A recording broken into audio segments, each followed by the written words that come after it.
കഴിഞ്ഞ ദിവസം രാത്രിയിൽ ഞങ്ങൾ മുതലക്കോടം പള്ളിയിൽ പോയിട്ടുണ്ടായിരുന്നേ. തൊടുപുഴയിൽ ചെറിയൊരു ഷോപ്പിങ്ങിന് പോയതാണ്. പക്ഷേ പള്ളി അടച്ചു പോകുമെന്ന് വിചാരിച്ച് ഞാൻ കയറി ചെന്നത് 8 മണിയായിട്ടും പള്ളി അടച്ചിട്ടുണ്ടായിരുന്നില്ല. കാരണം ഇന്നലെ യോസേപ്പ് പിതാവിൻ്റെ മരണത്തിരുന്നാളായിരുന്നു, ഊട്ടുതിരുന്നാൾ എന്ന് പറയും. അപ്പോൾ മുതലക്കോടം പള്ളിയിൽ ഭക്തജനങ്ങളുടെ നല്ല തിരക്ക് തന്നെ ഉണ്ടായിരുന്നു കേട്ടോ. അപ്പോൾ മുത്തപ്പൻ ഇങ്ങനെ തൊടുപുഴയെ മൊത്തം അനുഗ്രഹിച്ചുകൊണ്ട്, ലോകത്തെ മൊത്തം അനുഗ്രഹിച്ചുകൊണ്ട് നിൽക്കുന്ന ഈ ഒരു കാഴ്ച, അതും ഈ രാത്രി നേരത്തെ കാണുന്നത്, മെഴുകുതിരി വെളിച്ചത്തിൽ കാണുന്നത് എനിക്ക് കണ്ണിനേറെ ഇഷ്ടമുള്ളൊരു കാര്യം തന്നെയാണ്. അപ്പോൾ യോസേപ്പ് പിതാവ് ഇവിടെ ഉണ്ണീശോയൊക്കെ ഒക്കത്ത് എടുത്തുകൊണ്ട് ഒരു അപ്പച്ചൻ്റെ സ്നേഹവാത്സല്യങ്ങളോട് കൂടി നിൽക്കുന്നുണ്ടായിരുന്നു.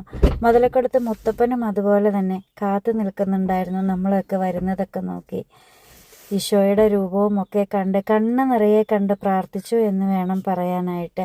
വിളിച്ചാൽ വിളിപ്പുറത്തുള്ള ദൈവമാണ്. ഞാൻ എപ്പോൾ വിളിച്ചാലും എൻ്റെ കാര്യങ്ങൾ എപ്പോൾ പറഞ്ഞാലും അതെല്ലാം സാധിച്ചു തരുന്ന ദൈവമാണ് ഇവിടം. തിരിച്ചു പോരും വഴി ഇതാ ശവ്വാലമ്പിളിയൊക്കെ കണ്ട്, ബീഫ് കടയുടെ മുമ്പിലെ തിരക്കൊക്കെ കണ്ട് ഞങ്ങൾ ബ്രദേഴ്സ് കേക്ക് ലേക്കിൽ എത്തിയിട്ടുണ്ടായിരുന്നു. വേറൊന്നുമല്ല, നമ്മൾ ഒരു ജ്യൂസ് കുടിച്ചിട്ട് പോകാമെന്നാണ് വിചാരിച്ച്. അവിടെ ഇറങ്ങിയൊന്നുമില്ല, നമ്മൾ വണ്ടിക്കകത്തിരുന്ന് തന്നെ അതെല്ലാം കുടിച്ചിട്ടുണ്ടായിരുന്നു. ബ്രദേഴ്സിൻ്റെ ടേസ്റ്റ് പിന്നെ ഞാൻ എടുത്ത് പറയേണ്ട കാര്യമൊന്നുമില്ല.